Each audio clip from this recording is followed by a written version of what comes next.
అంత కష్టమా? బస్ ఇదో ఇతియా ఆ, ఇది ఇంటి పద్ద పెడతామండి. ఇంటి పడ్డ ఇదా. అల్లూరి సీతారామరాజుకు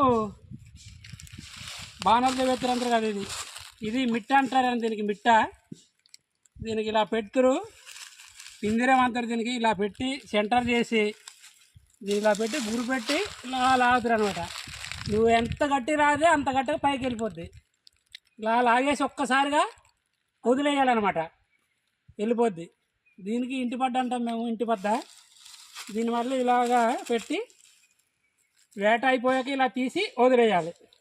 జస్ట్ ఇలా అని ఇలా పెడతారంట, జాగ్రత్తగా పెట్టి దాచుకుంటారు. అమూల్యం అది ఉన్నది కానీ అంత కష్టమా?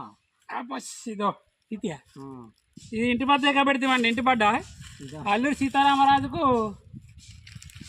బాణాలతో పెడతారు కదా. ఇది ఇది మిట్ట అంటారు. దీనికి మిట్ట.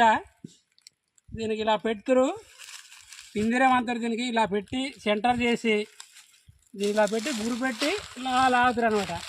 నువ్వు ఎంత గట్టి రాదే అంత గట్టిగా పైకి వెళ్ళిపోద్ది.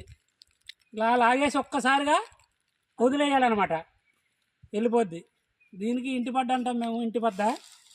దీనివల్ల ఇలాగా పెట్టి వేట అయిపోయాక ఇలా తీసి వదిలేయాలి. జస్ట్ ఇలా అని ఇలా పెడతారంట, జాగ్రత్తగా పెట్టి దాచుకుంటారు.